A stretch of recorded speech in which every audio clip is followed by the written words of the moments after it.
Welcome back to another episode of The Karate Guys. I'm Richard Trammell, and this is Patrick Zagombo. And today, our special guest is the one, the only, the Matrix, AJ Weathersby. Hey, what's up, guys? All right. So let me tell you a little bit about Adrian. He's been working out with us since he was a teenager, for about 10 years now, right? Yeah, about 10 years now. His father brought him into the gym, and this tall, lanky kid came in and just started training with the grown-ups from day one. And he'd get it. He'd come. He'd train karate, kickboxing. He'd come and grapple. He'd come and do whatever everybody did, and never complain. He'd get in there and spar with adult men as a teenager, and over time, it just seems like yesterday, but it's 10 years. It seems like just like a blink of an eye. 10 years has just run by, and I remember his first fight was at one of our events, and he did a 360. He jumped and turned 360 degrees in the air and threw a low kick. Yeah. And then once we saw that, we were like, "That's different." And then I said, "I see it, the Matrix," because he would do things or try things, whether it makes sense to me or not. In his mind, he believes. So he is truly an artist. And anyway, but over time, he has become an incredible fighter. He's developed not just as a fighter, but as a martial artist in general. He's fought internationally. He's dominated the southeast scene, and now we're trying to get him out there, nationwide, and get him involved in more international competition. But anyway, like I said, you guys make sure you check out our YouTube channel. Look up AJ Weathersby, incredible future superstar of kickboxing. Welcome, AJ. Thank you. So AJ, tell us, first of all, how did you end up coming over to the gym? So my dad was real big into Taekwondo, Tang Sudo, all different kinds of karate. Yes. They wanted to find like an actual karate gym. Okay. Because before he sparred with these guys and they wouldn't be like real fighters. They say it was just theory, like I'm gonna do this and scratch your nipple and poke your nerve and I don't want anyone out doing this. And then he went to the instructor one day and asked him, "So what happens if I put you in a chokehold? Then what?" And the teacher couldn't get out of it, and he was like, "Okay, this ain't real karate." Right. So he went and said, "Who's like the most real combat-oriented karate fighters in Georgia?" And your name came up. And we started going there, and then eventually I followed him there because I was wrestling at the time in high school, and the rest is history. All right. And so, what high school did you go to here? Westlake High School. All right, shout out to Westlake High School, and also, so once you finished high school, you went to West Georgia? Yep, University of West Georgia. And what did you study at West Georgia? I started with computer science. Yes. Then about 2 years in, I realized computer science is a lot of math in it. Right. Like calculus 1, calculus 2, calculus 3, all these high level math. It's not numbers anymore. It's just like sine x plus cosine equals whatever. Okay. Let me switch majors. I went to MIS. Okay. Math and Information Systems, graduated. Now I'm working in software development. Okay, so so now you're in software development. Yep. So and now your father is a martial artist, but your mother's also a martial artist, correct? Yep, she was doing karate right along with him. Okay. So you come from a family of martial arts, and now both of your parents are from West Coast. So where are they from? They were in my dad was actually born in Mississippi. Okay. My mom was born in California. Okay. My dad moved to California and they met there. Okay. And I was born in California and moved here to Atlanta when I was 4. Okay. Okay. So you've been in Atlanta ever since. Yep. So so you got involved in martial. Now while at West Georgia, you also worked out with a good a friend, a guy that I know. I used to take lessons from his dad at Atlanta Judo Academy out in Kennesaw. No, it was Canton at the time. And Hap Wheeler. You got to train with Hap at West Georgia? Oh yeah, he ran the West Georgia Judo Club. Okay. And they knew Josh White, and I told them I trained with Josh White, and we just started doing judo. Went to a few tournaments under there with him. All right, so shout out to Hap, because Hap also follows what you do, via social media. Oh, awesome. So you got and then you got Paul that you remember Paul from West Georgia. Paul Saman? Kind of muscular guy, ball head, judo. Blackeye? Yes. Yeah, Paul. Okay, so I didn't know his last name, but actually Paul's been coming in the morning time sometime and training with Josh. I know that. So and he always asks about you. So cool. So you judo brothers, a shout out to them as well. So you started competing. Can you tell us about your first, like I said, your first tournament? You fought. We did a tournament. I think it was like 2012 or something like that. At, 2012, 2013. And yeah, we did at the YMCA, and we did a karate and a judo tournament. I remember your dad did the judo. Yeah. You did the karate, and like I said, you tell us about. Do you remember your first competition? Yeah, I had a video on my Facebook actually. Okay. I just went in thinking I'm gonna kick. And kick you did, and then kick you did. And now, with that being said, and now a lot of people, when they see you, they think of you as a kicker, but you've also tried some amateur boxing as well. Uh-huh. And so you tell us, what have you competed in? What are all the disciplines so far that you've competed in? Okay, so first I started out wrestling in high school. When I started training with y'all, the first fighting I did was knockdown karate. Okay. Then from there I went to training with Jarrell, going out to Sancho kickboxing. Okay. Then from there we went to my first NFC fight, which was Muay Thai. Okay. And after that, sometime in that, we started doing amateur boxing. Right. Then after that, I had to fight for MMA. Right. Did more kickboxing, and then I turned pro. So now I'm pro kickboxing. So you've been a pro. Was it last April? When is it? About a year now. So I guess last April. So your first pro fight was in Las Vegas. Yep. And it was for the Final Fight Championship, the FFC. They're based in Europe, and they were looking for American kickboxers. And so tell us about that experience. You got to fight, in Las Vegas, which is the fight capital of the world. Oh, it was awesome. They flew us out. They put us in a nice hotel. They gave us some extra money. The food vouchers at the... food vouchers. Gave us some walk around money, too. Right. They gave us cool pictures.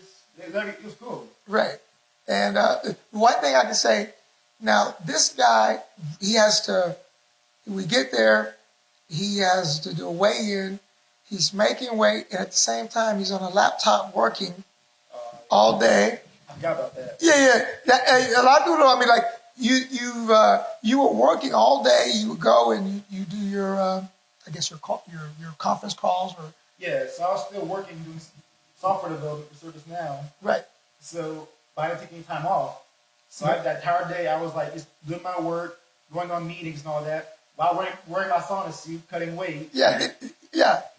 I'd be on one meeting right then, get off, go jump rope, listen with the headset on, come back. All right, nothing going on. We jump rope again. Keep going back and forth for like 3-4 hours straight. Right. So, whereas a lot of people will say, okay, it's fight, 2 days before the fight, you're there, you got the weigh-ins, they take the half day off. He worked the entire day, right? And then, because you ran in the morning. Remember what we went? Yeah, you went running with the sauna suit on everything in the morning. Right, and then he came, and so he was working and making weight, and then you finally made weight, and you fought the next night. What was that experience like? I mean, it was in the Rio hotel and casino in Las Vegas, and the actual venue is part of the hotel. Like, you go and you have like these different showrooms. So the FFC was actually part of the hotel. So I guess they had weekly fights. Yeah, like all the hotels in Vegas have like built-in malls. Right. And like one of the storefronts in this mall in the Rio Grande was actual like a fight venue. Right. Dedicated to the FFC. Right. So he went in there, he walked in, he saw a bunch of like screens showing the fights all throughout the mall. Right. Then he went into there, it was like a bunch of chairs and scaffolding and stuff people to watch fights in. Right. He had this whole screen background, dancers, entertainers, all kinds of stuff going on. It was awesome. Very, very nice show. And the cool thing about this show, they had, you were doing professional kickboxing. They had mixed martial arts and professional boxing all in one show. Very cool format. The boxing fight was the best on that card. Oh yeah, that particular night it was very, very exciting. They made a wonderful bumper trailer for you. And I think it's funny how there's a weird thing that happens where they always make AJ look like a supervillain. And he's probably the nicest guy ever, but they always do some shot where he's doing some fancy kick and then he turns backwards and they show his gi logo. So I just think that's funny that there's this weird thing. They did the same thing for the Battle for Atlanta? Right. They put you in the trailer and they made you look like a supervillain compared to your opponent. Is that a coincidence? So with that being said, now you said he wore the gi. Mm-hmm. Now, one thing that you do that you don't see a lot of, I remember the famous kickboxer Andy Ho did it. You wear a gi into the ring. Why do you do that? What made you want to do that? I feel like it's a statement. Like a lot of fighters go around saying traditional martial arts don't work. Right. That karate stuff doesn't work. Right. So I'm like, okay, I want to walk into the ring with my gi on. I'm going to murk all the best guys you have. Right. And then we'll see what you say then. Now, and the only reason he doesn't wear the gi while fighting is because the commissioners say you got to wear shorts. I'm pretty sure you would wear the gi if you could, right? Yeah. All right. Because I watched old school kickboxing fights where he had the gi pants on while Right. they were fighting. Right. How to do that? Right. But not anymore. All right. Well, maybe one day somebody will let you. Karate combat, Mike. Yeah. Well, with that being said, for those of you who haven't seen Karate Combat, it is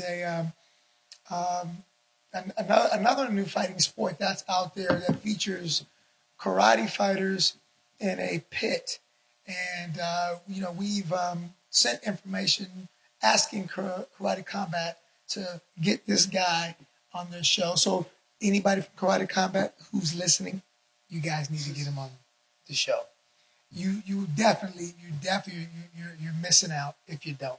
Now, you just recently signed with Lion Fight, which is one of the top Muay Thai organizations. Tell us about that. Oh yeah, so how'd that happen? I remember the story behind it. Well, I know that we've submitted, we've reached out to, so let's back up a little bit.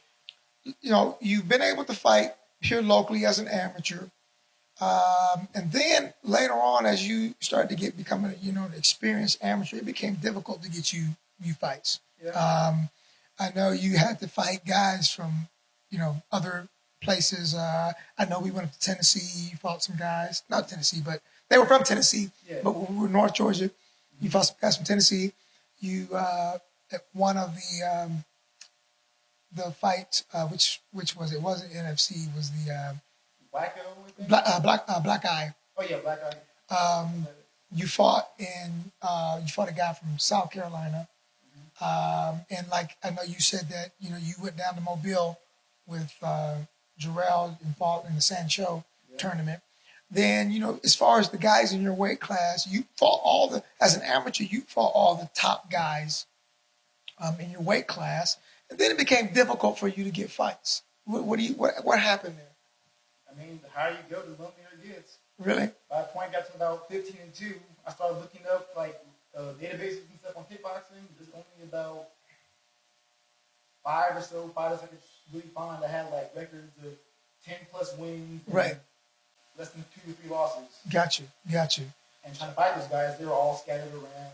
Right. No one really paid to make us fight each other. So it Right. was- And I know as an amateur kickboxer, I remember we went up to fight in the New York Friday night fights, and you went up and you beat a local guy there, and we were hoping that they would have you come back for some strange reason they didn't have you come back. Now you fought up in New York twice. Now, what was the other event? Now, so you did one amateur fight up there, and then you did a pro fight. I believe that was your my second or third. third. Your third pro fight was up in New York for an organization, and you beat another local guy. Yeah, Triton Fights. Triton Fights. They do MMA and Muay Thai, and you beat a guy who was one of their top guys. And did they ever invite you back? Not that I know of. They said they might try to find somebody, Well, but there's always something going on. Yeah, a lot of times, I mean, promoters, they say they're going to have you back. But I mean, I understand. I personally think that if you live there, it would be, they would definitely have you on. You'd probably be a local. If you were a local guy, then they would probably try to keep you active. But nobody wants a guy from another place coming and beating their regular fighters. Yeah. Maybe that's why. But going back to the fighters here now, you've in kickboxing, you fought at what weight classes?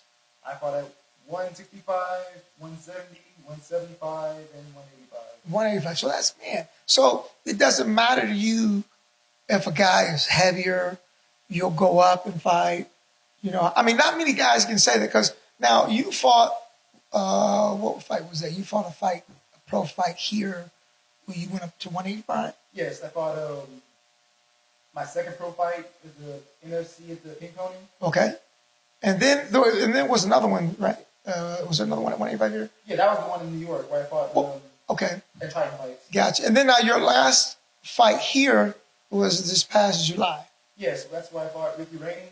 And what weight was that? That was I want to say 175. 175. And so you fought Ricky Rainey, who fought in UFC and Bellator. A veteran fighter. So how difficult is it for you to get fights here locally? I mean, I know you even put out on social media saying that you would give your purse up to get a fight. Does anyone ever reply when you do that? People would say well, I'd be interested in this fight at this date, at this time, or I need some time to prepare right now. I'm doing other stuff in my life and all that. But they never gave you a future date, okay, I'll do it on this date. I mean, to be fair, 5 years, 20 years from now. It's only really about 4 or 5 guys even eligible to fight me. So, and most of them are close to retirement anyway. So. Okay. Well, before they retire, shouldn't they want to fight? Yeah, not everyone's built that way. Really? Okay. All right. Now, let's go back to talk about karate here. Now, you fought Bare-Knuckle Karate. And what is fighting Bare-Knuckle Karate? What's the difference between that and you doing kickboxing? I think Bare-Knuckle Karate, I feel like it's more intense. Mm-hmm. There's less time to think about, okay, I'm going to throw this jab and follow up with this right hand and throw this kick. Once you're in there, you just do what you got to do. Gotcha. You got to hit this guy, I got to hurt him as fast as I can without letting him hurt me. And it just happens all at once. Now, in Bare-Knuckle, you fought at, 185. You've also fought at heavyweight. Yeah. And I remember we went down a few years ago to Alabama, World Oyama, and you fought a guy that was 245. Was it 245 or 235? I think it's bigger than that. I think it was 250 or something. He was a lot. I just know he was a massive guy. I was there too. And you fought and you won that tournament. And so like I said, it's amazing that you're able to. You went toe to toe and went overtime, and you wore this big guy out. And you tried to use the spear hand. The way spear hand works, you aim for soft spots in the body. Okay, this guy really he really uses the spear hand, nukite. I defeated one person with the spear hand before. Okay, that's questionable, but we're going to do a fight breakdown of that fight where he claims he claims that it was the spear hand, but I think it was the knee that hurt the guy. And as the guy was following, the spear hand came as part of the combination. But so now you fought in regular, we call knockdown karate, but you've also competed in what we call in Shidokan, strong rules karate. What is the difference between strong rules and regular knockdown? So strong rules includes grappling. You can submit somebody within 5 seconds. Okay. You can clinch within 3 seconds. And you can throw and all that kind of stuff. Yeah. And so you've done that, and you competed in Germany. So what countries have you competed in now? I fought in Costa Rica, Japan, Ukraine, Kuwait. Did I ever say Japan? Yeah, in Germany. And Germany. Germany. So your first trip to Europe a few years ago, you competed in the Shidokan European Championships, and you competed in 2 divisions. You did the strong rules karate division and the gloved, or we call it glove karate or kickboxing division. Uh-huh. And you pretty much won, like, I guess maybe 6 fights. You were going back to back. Was it 6? 5 fights that way. Okay, so you had 5 fights in a day. Going from fighting karate to kickboxing, a very busy day, and you also received an award. Why did you get an award? It was called the Samurai Spirit Award. They give you a sword, and it basically means you showed out in such a way that even beyond just winning your tournament, you're exceptional compared to the other fighters. Gotcha. Now, okay, so you've and so that was you won a European Championship in 2 divisions. Then you went and won a was it Ukraine next? Yeah, I think it was Ukraine that was next. Oh, so no, the Ukraine was a world tournament, and you fought in triathlon, Yes. and you had 2 fights, Yeah. and that was at 180. Was that 185? That was at 185, and the guy I fought, he also won the Samurai Spirit Award in Germany. Okay. So we ended up fighting. And Okay, you fought him first, Yeah. right? And then you fought a fighter from Kuwait, yeah. the second fight. No, I'm sorry. You fought the fighter from Kuwait first. No, the other way around. I fought the guy from Germany first. Got you. Then I fought for the actual championship award, the guy from Kuwait. Got you.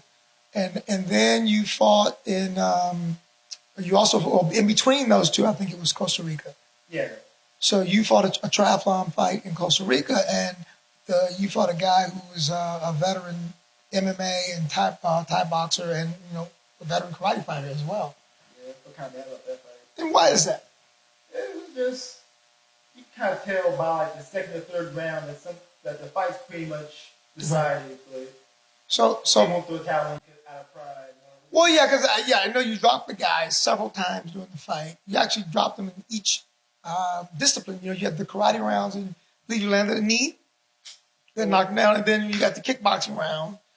There was a couple of knockdowns, and then they finally stopped it when you got to the MMA rounds. They finally stopped it. In the MMA round, halfway through, I threw a left hook, right uppercut. Yes. And I felt something coming between my fingers, and I saw a bunch of blood in my hands.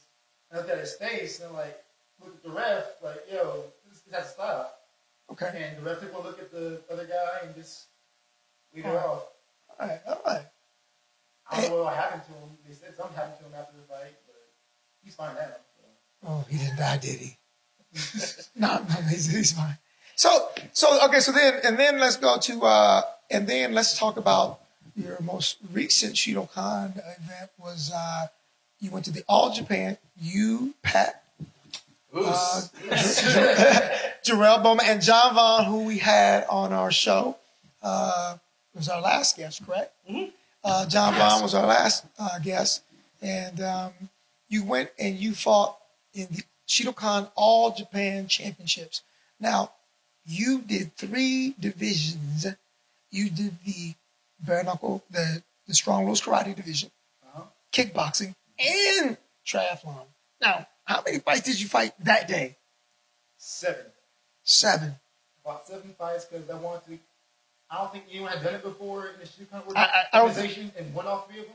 Yeah. So I wanted to say, I'm the first guy to ever do this. Well, I think so. I mean, that's definitely. I think so. You're definitely the first, and I'm a historian of the art. I can honestly write in my history book, yes, that you won.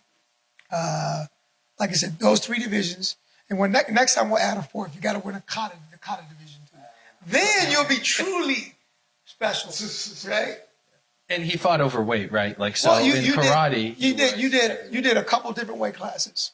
Yeah, it's weird how it kind of worked out. Like they put me into like a lower weight class for the kickboxing one, and then the higher one for the triathlon, right? And then my normal one for the bare-knuckle. Okay, so anyway, so you basically were fighting 3 divisions, 3 different weight classes in one tournament. Yep. So if you fighters out there ever complain about weight, stop complaining. Right? How many of those fights ended by knockout, AJ? 6 of them. Okay, so 6 of them ended by knockout in one day. What, did you get too tired to finish the 7th guy? What happened? I would have finished, but time ran out. Oh, you ran out of time. Oh, okay. Ran out of time. I had him hurt. I couldn't finish him. Okay. All right. So that's truly amazing to be able to finish. To finish one person is difficult, but to be able to do that 6 times in one day, that's truly impressive. So where are we at now? Like, okay, so we said that you're now signed with Lion Fight. I believe that the last time we spoke to the matchmaker, he was trying to get something set for April. They're about to start their shows up for 2021. They're going to try to get you on the April show. Now, a couple weeks ago, was it last week or a couple weeks ago for the fight that fell through? It was supposed to be December 4th. Okay. So last week. So what I was hoping, it didn't work out this way, but this is what I was planning. So we do a weekly, Pat and I do this weekly show. My plan was, I knew that we were going to be in Oklahoma for, what is the name of the event? XFN welterweight tournament. So they were going to do a 8-man kickboxing tournament. Mm-hmm. You and 7 other fighters, and the winner must win 3 fights in one night, and to win prize money. What I was hoping was that you would have that opportunity, be successful, and we would, because I know we were scheduled to have a layover in, I believe, Raleigh or Charlotte airport. I forgot where it was. Yeah. So we had a several-hour layover. So I was telling Pat, AJ will go win this tournament, and then we'll be in the airport and we'll do the podcast, last Saturday, talking about the tournament. But the tournament got canceled and postponed. Yes, postponed to like February 12th. Okay. So I think it's worth mentioning about that. When his tournament was canceled, there was a local smoker unofficial event. AJ showed up in case there weren't enough fighters. So even if there wasn't a big fight for him, his love of the sport was like, I'm going to show up. And I appreciate that, AJ. You came and supported me, so I super appreciate that, AJ. I mean, yeah, like fighting sake. And then you did, I guess, and also several months back, you guys took some amateur fighters up to a gym up in Dalton, and you moved around with one of the heavyweights to get some work in. Me and Dustin went up to some amateur fights. Well, not really amateur fights, just like smokers. Because he had so you went with him, and you brought your stuff to give somebody. So they said, hey, they got a heavyweight, and you got some rounds. Yeah, so I went 1 round with the heavyweight, and then I did like 1 round with the lightweight, just to move around with them, show off some skills, all that. Okay. So you try to stay active, and you're always testing yourself and working out with various people. So you've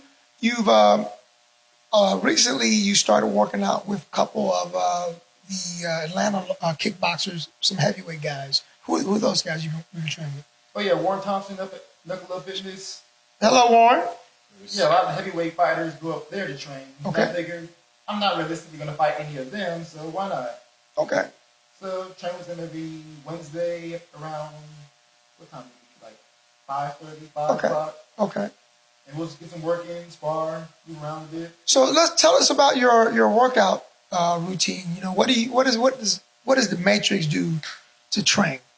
So every day I wake up at around 6:30, go to LA Fitness. Okay. And I'll do like a half mile or full mile run. Then I'll go hit the bagger 5 or 6 rounds, do my calisthenics, abs, crunches, pull-ups, dips. Then I'll go back home, shower up, work. Okay. Then around 12 noon, I'll take a lunch break, go to the gym, spar. Okay. Come back, shower, then do more work. Then I'll go to the gym at 6 for the actual class. Okay. and I'll do that consistently about 5 days a week. Okay, so you pretty much work out 3 times a day, and and that's a lot of training. I mean, and that's like a professional fighter is supposed to. You know, so what do you see in the future? So you're fighting in Glory. I know you've expressed an interest to fight. I'm sorry, you're fighting in Lion Fight now, and I know you've expressed an interest to fight in Glory kickboxing. What do you see? What do you see in the future for yourself? Well, ultimately, I want to prove that I'm the best kickboxer in the world. Okay. So kickboxing promoters, he wants to prove that he's the best kickboxer in the world. And to me, that means getting guys who are not just the best. Okay. The Cedric Doomdays, the Merkel Grownhearts, Nicky Holskins. Okay. All those guys, I want to fight them, I want to beat them. Okay. I mean, and that's the way you have to be to because who would you say when you look at some of your past opponents, who are some of your most difficult opponents? Oh, I went to a verbal loss to, which is Ross Levine and JB Hawkins. Now, is JB been fighting anymore? He hasn't been fighting recently. I haven't seen him fight recently. And JB was one of the top guys. Is it with 168 or about 170? 170. JB was very, very, very good local fighter. Then you fought Ross Levine, but you took that fight like you actually come back from a tournament, and then you took that a fight on a week's notice. Yeah, fought in Ukraine,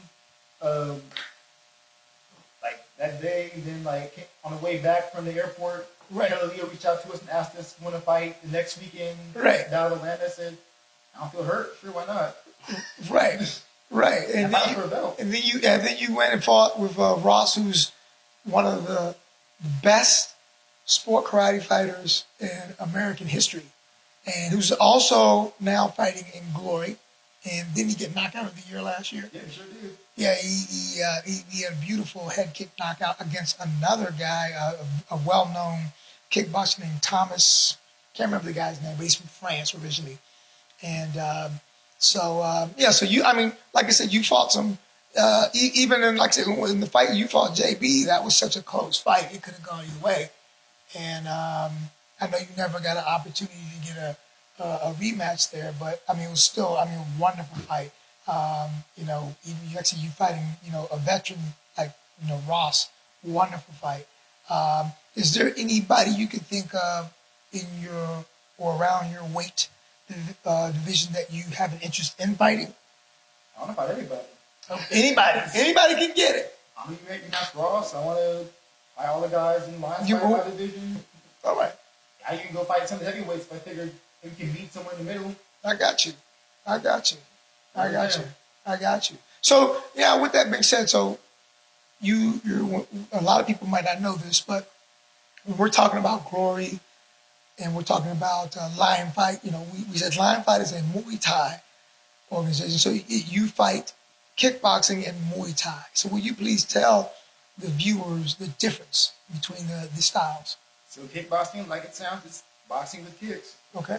Muay Thai is punches, kicks, elbows, knees. You can sling people around. You can sweep them. You can twist them around, make them fall. It's pretty much MMA without grappling. So how do you feel anything different doing these different sports? I mean, because some guys are good at one, and they're not good at the other. You know what I mean? Mm-hmm. So how do you find that you're able to transition between these two different sports? Or, like I said, you do bare-knuckle karate, you do kickboxing, you do travel. How is it that you're able to do these different things? Well, I understand what kind of fighter I am at my core, first of all. So yes. Even though I'm fighting boxing, or I'm fighting kickboxing, or I'm fighting Muay Thai, I understand that I'm a tall, lanky guy, so I gotta fight, stay long, use my distance. Right. So if I'm boxing, I'll stay long. If I'm kickboxing, I'll stay long. If I'm fighting Muay Thai, I'll stay long. When I clinch, with my leg go to clinch, I'll stay long. Right. I use my kicks when I can. If I reach what I can. But I'm saying I've seen you knock out people with knees, with kicks, with punches. You seem to be efficient at all the ranges. Yeah. So I have a core style. So I use right. So if someone gets into middle range, I'll counter with an uppercut or something. Right. Or I'll throw a hook, or I'll throw a check knee. But all that's keep you from getting close to me. I'm not trying to get close to you on purpose. Gotcha. So my whole style is built around keeping distance and pushing you dead close. Right. That's whether I'm boxing, kickboxing, or anything. Gotcha.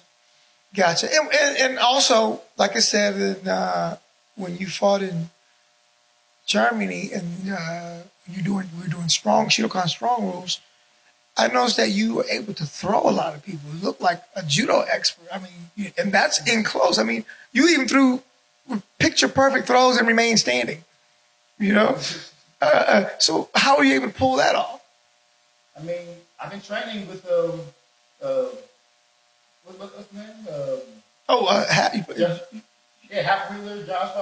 You right. I've been doing judo for a long time. So Right. I know the skills. I just don't typically compete that often with it. Right. But it seems as though you're able to pull it off when you need it. Yeah.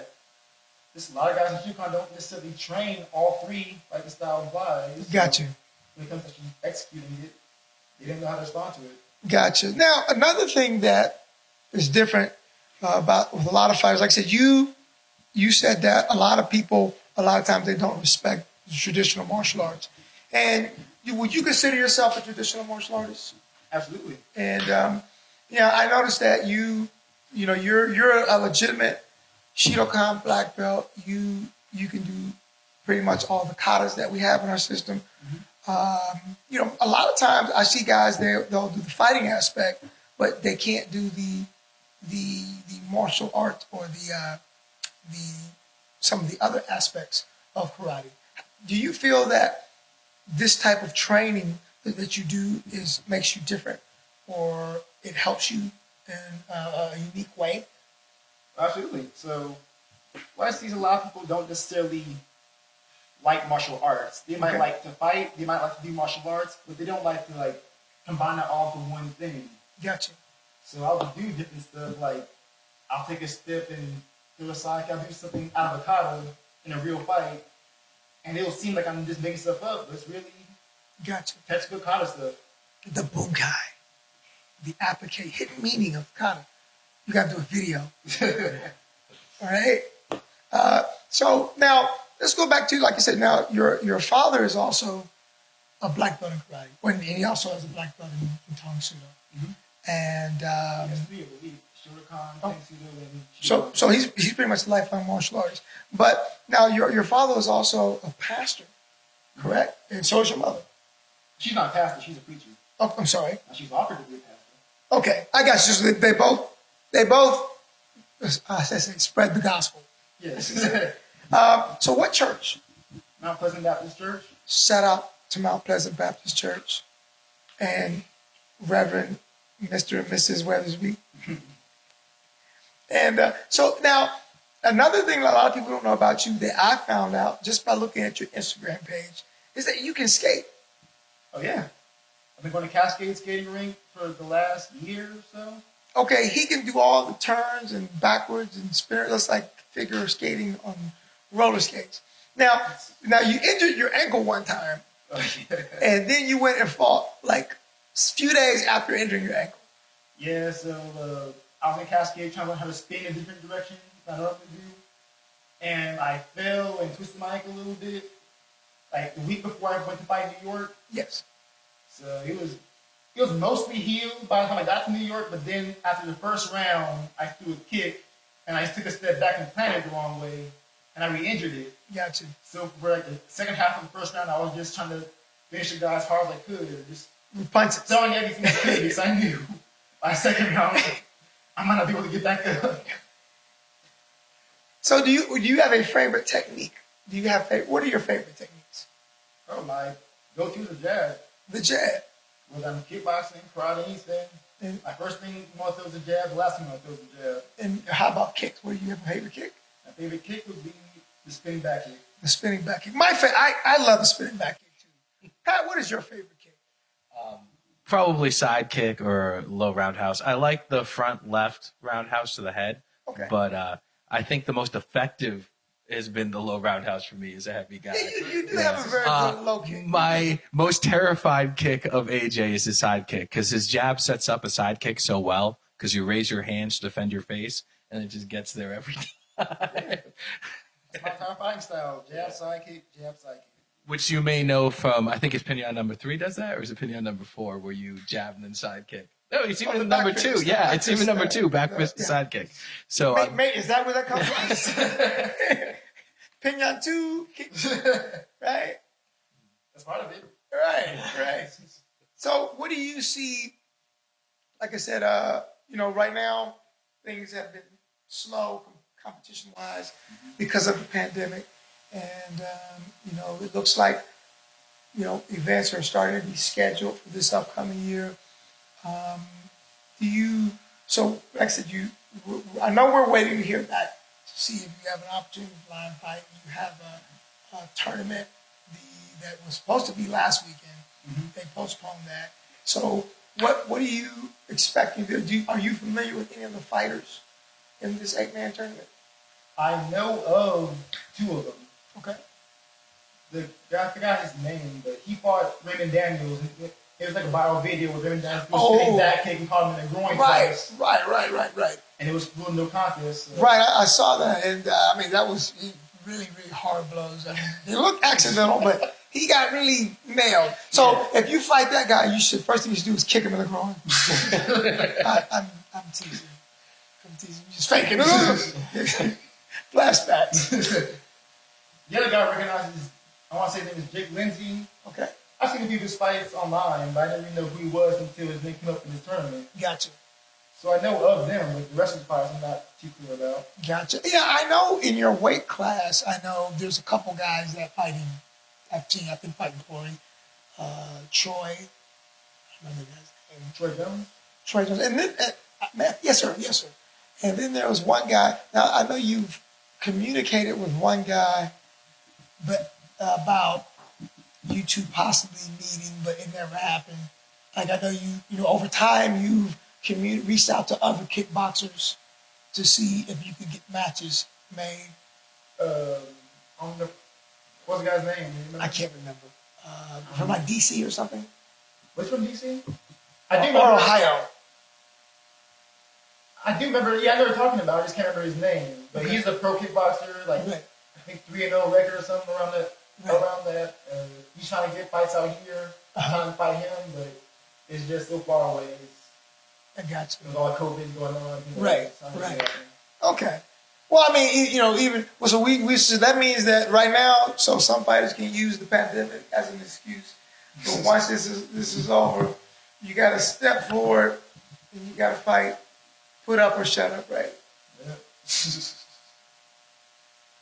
What else would you like to tell us about your? Your goal is to prove that you're the best kickboxer and to fight the best kickboxers that you can. Or Thai boxers. Do you have any other martial arts goals? That's the one I really care about. Gotcha. Because I feel like kickboxing is the best martial art. Right. It's so exciting. I mean, I really like watching. I like to watch a lot of the old school K1. Yeah. Which is glory. I mean, basically glory. I mean, before there was glory, it was K1. It's the same. But just some of the most exciting fights when you have guys like Ernesto Hus, the Andy Hogue.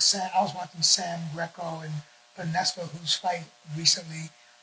Just incredible action. I forgot before that, like the Peter Cunningham. Those guys, those guys come back from the American kickboxing days, and they actually they had long careers because they both did, and they were unique in that they too would fight like Peter Cunningham. I know he's one of your favorite kickboxers. And as a matter of fact, you guys kind of similar style. He uses he boxes with that jab, uses that lead leg like a hand. Yeah, I'll say sometimes I was born in the wrong generation. I should have been fighting back in that generation. I think so too. That's back during my time. That's, I think you would have been a superstar back in the day of the PK, Kick of the 80s. They used to have a weekly show on ESPN. It would come on Professional Karate Association, Kick of the 80s. And the guy, Kia. And, but, weekly shows. nice shiny satin gi pants, and all the karate superstars were fighting then, and I think you would fit in wonderfully back then. You would just be a superstar. You'd be a hit. So maybe we need to bring back old school kickboxing. That's my goal. I'd be interested in doing that. For people to see back when they were 12 rounds. Yeah. 12 round. I do want to do that one day. I want to have a kickboxing match that goes 12 rounds. Just see I did it. Oh yeah. So maybe we need to reach out to some of the old school promoters. But I know that like I said, things right now are kind of on a hiatus. I know that Joe Corley, who's very very instrumental in making American kickboxing really popular, and he was one of the promoters in the 80s, 70s, and 80s, especially here in Atlanta. He's the guy who created the Battle of Atlanta, and he used to put on, kickboxing matches at the Omni, Georgia Tech Coliseum, all the big hotels here in Atlanta, and I know they're looking to recreate or revitalize the PKA, and they did an event a couple of years ago in Canada with the help of a former champ, Johnny Terrio, and I know there've been talk about bringing that style of kickboxing back. So I'll definitely reach out to Mr. Corley and see if they have anything on the shelf that they're trying to pull off, and definitely have those guys take a look at you, because you definitely would help us. Sure, I've seen a few of those style shows over in New York a few times. Yeah, and I know in New York they'll still do. I know Bobby Campbell up in Long Island, who's a promoter. He's brought guys from the UK. He had a team a couple years ago when Vinny fought the first time he fought. I can't remember the guy's name. Vinny fought up there, and Bobby brought a team from the UK versus Team USA, and it was a mixture of above the waist of a style kickboxing, glory rules, and low kick, which was basically kickboxing with low kicks but no clinching knee. Oh, they mix some moves like that? Yes. So yeah, when he does shows, he kind of mixes, the different styles. So there's still fighters that do that discipline. It's just finding, those shows and, the promoters that would do it. But, I think people, if they were to see it, they would like it. People will like, if it's a good fight, people are going to like it, Mm-hmm. It's part of the problem. A lot of people want to do MMA now. Yeah, and now you have, like we said before, you got the Karate Combat, you got Lion Fight. And as a matter of fact, Lion Fight is now going to be showcased on UFC Fight Pass. So when you start fighting on Lion Fight, everybody will be able to see it on UFC Fight Pass. So they just made that announcement like a week ago.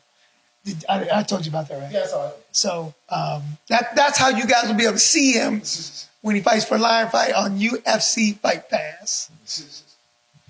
Awesome. Is there anything else you would like to say to the fans, out there? Not really. Okay. AJ, is there any shout outs you want to make? Okay.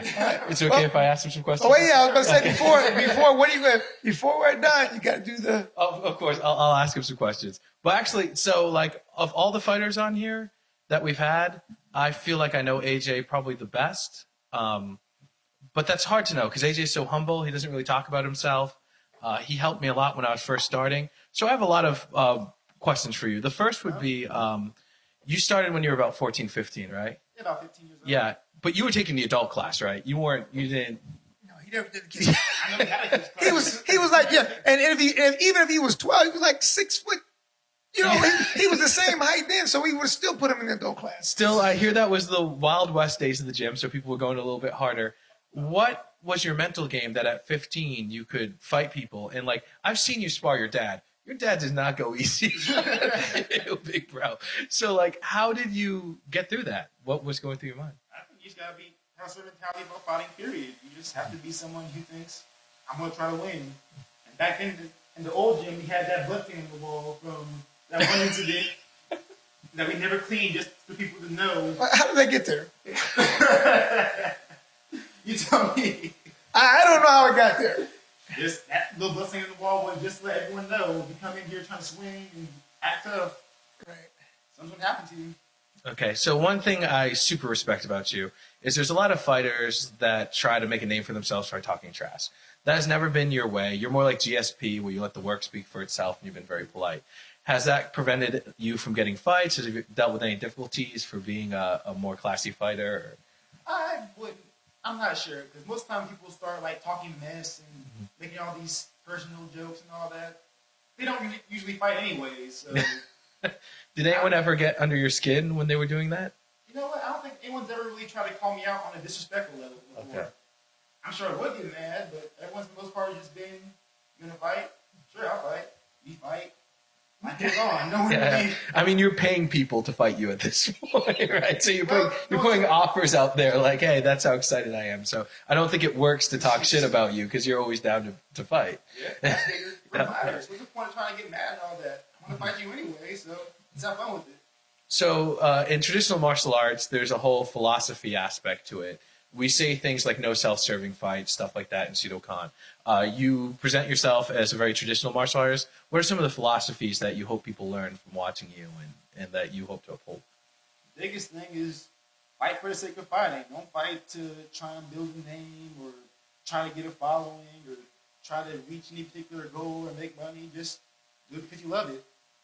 I'll train at LA Fitness in the morning just to get getting pads and getting better. I'm not necessarily training for a fight or anything. Is it a marriage to self-improvement that brings that out, or? Yeah, I just want to do the best I can. I don't want to necessarily be better than the next guy. Okay. Do you sometimes find it's hard to relate to your coworkers or anything like that because you have this fighting background, or do you feel like you get along? Well, I'm by far the youngest person in any job I'm working at, so I can't relate to them anyway. Yeah. Did you have any difficulties being a preacher's kid in pursuing a career in fighting? I never really saw any kind of issue between the two. Okay. I figured my dad does karate. Yeah. So why should I feel any kind of way about it? Okay. I'm going to hit you with those fast questions I always do. Mm-hmm. Favorite video game character? Favorite video game character? That's a tough one. I will say, for the sake of karate, Ryu. Okay, so we've got two Ryus on there. Favorite video game? Favorite video game, Halo. Okay. Favorite car? Corvette. Okay, cool. You switched to a Jeep, though. Is there a reason you went for the Jeep, or? I can't be responsible. If you see your car. Favorite hobby outside of martial arts? Skating. Okay. Would you like to compete in any other sport? Do you want to compete in skating, or? I considered going to boxing just for the sake of trying to get more fights, but I gotta get ready for that because boxing, it's not like kickboxing. You can just tie up and kick people and stay away. If you can't box, you're just gonna get pieced up. Right. What do you think is the biggest component of your mental game? I guess it's not a quick question, but the biggest component, I'd just say, enjoy what I'm doing. Okay. So, I definitely like Mr. Trammell always brings this up when he gives speeches about why people should fight. You definitely enjoy fighting. Like you have it's almost like a cat playing with his food sometimes. Right. Even if you're in a tough situation, I can still tell you're enjoying it. Is there something special you do to foster that, or? My mentality is, even if I'm going to lose, I'm going to try to win the fight anyway. So when I was fighting Ross Levine, at the last round, I realized, okay, I can't outkick him. I'm losing the boxing match. Let me just go for it. Okay. I just started swinging with him. And he almost knocked me out, but... Yeah, you were there to bang. It's worth it. Yeah. And now, do you find that, I was going to say, speaking of that, it seems like you try to have fun while you're fighting.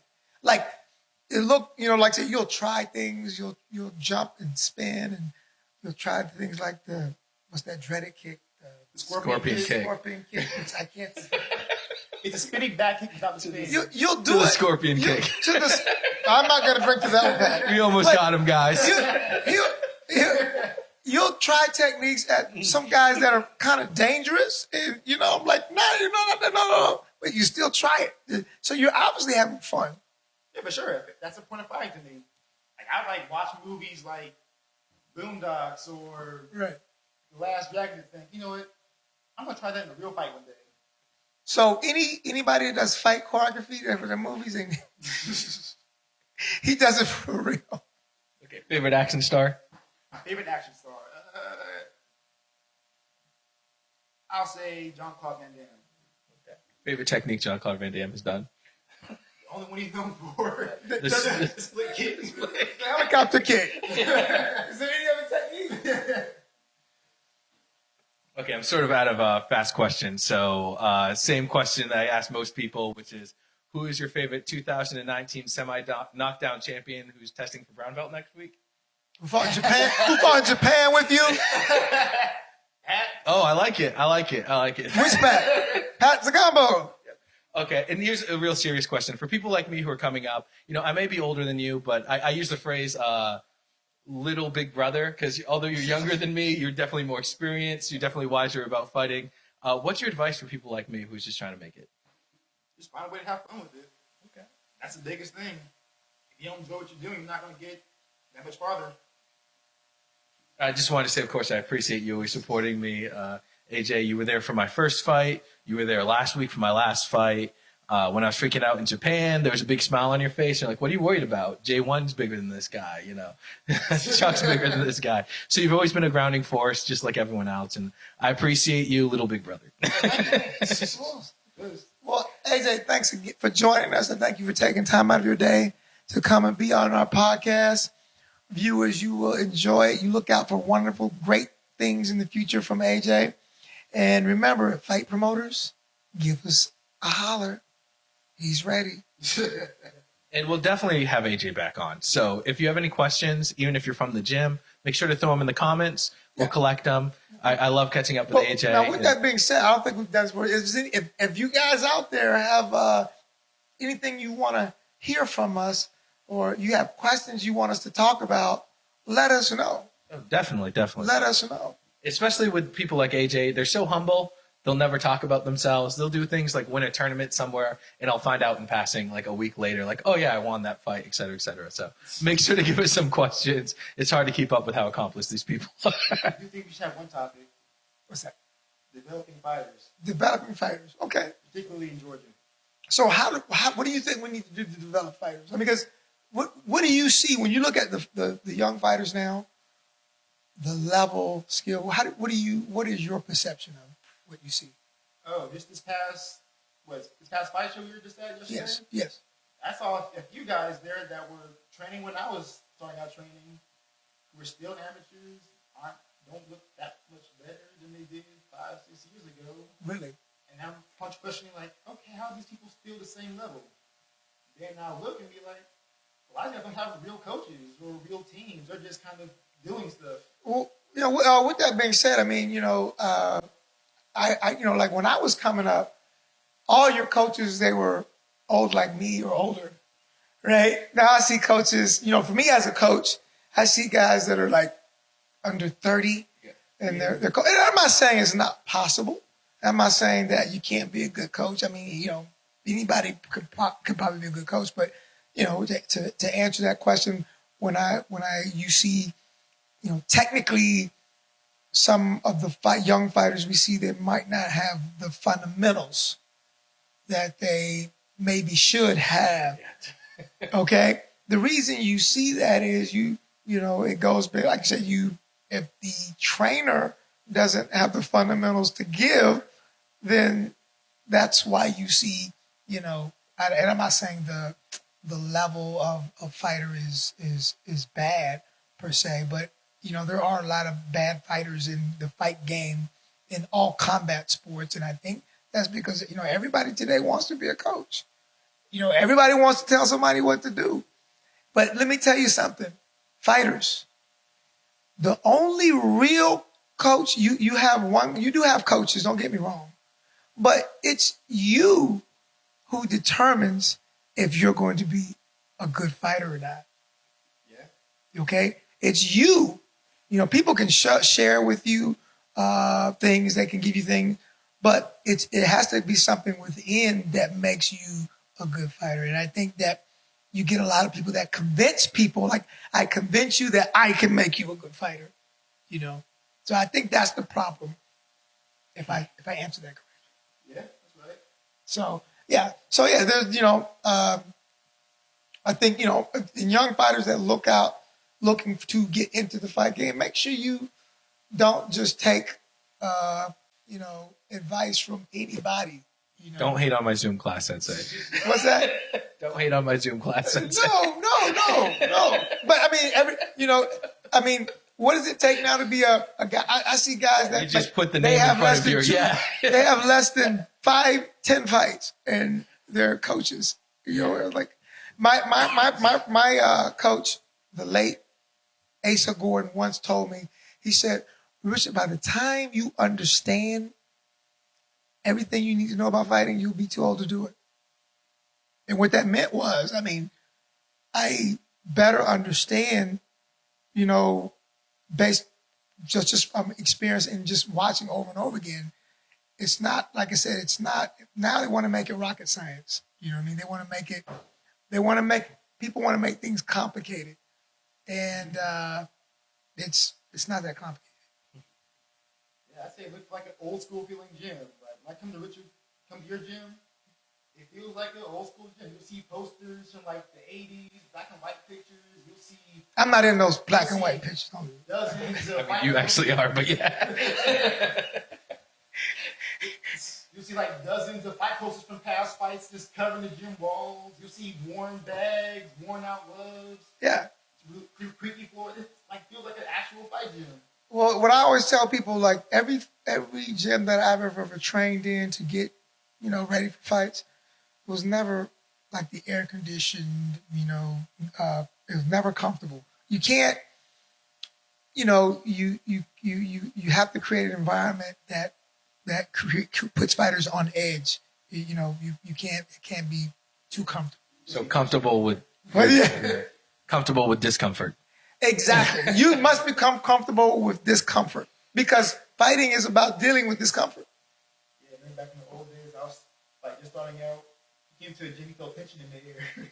Exactly. Something's bad gonna happen today. Everyone's dropping their hands, staring at each other. Yes. But that's just, you gotta have the hairs on the back of your neck stand up a little bit. And people start fighting, some mouthpiece fly out, someone gets hurt. Not how it should be sometimes, but it keeps you on edge. We're a lot more careful nowadays. Yeah. Now they got all these studies about CTE. And now people want to spot on open mats when no one gets hit for real. Y'all training with Arnold? No. So I do have a question. What are the open mats like? I've never done that really. Oh, open mat sparring? Yeah. It's yes. A bunch of people, like we do in karate class where everyone's just sparring, moving around. But even at our karate class, there's not a lot of space to move. Mm-hmm. A lot of the gyms, it's just you can run laps around the whole place. You don't want to get hit. Okay. And that's cool for just training, but in the actual ring, you get cornered, then what? Right. Got to stay in your ground. That's why everybody should do knockdown karate, because you will have to fight. Knockdown karate or boxing. Yeah, you have to fight. That feeling when you get pinned down, someone's swinging on you, you can't escape. That's what you know if you're a real fighter or not. Exactly. Well, I got no more questions for you, AJ. Do you have any questions for us, AJ? Nothing. All right. Well, all right, guys. Well, thanks again for tuning in to another episode of The Karate Guys. We'll see you next time. One last thing I want to do is have AJ stand, and I want to show the size difference from AJ. He's fighting in my weight class a lot, and I'm 230 pounds, and you're 175. Yeah, so the fact that he's just murking people my size, I think is hilarious. So let's stand up just a little bit so people can see that my body is like that. I'll stand up too so you can see how massive. I'm this big guy, and AJ's just knocking us out every 2 weeks. So be afraid no matter what you weigh. Us. Us.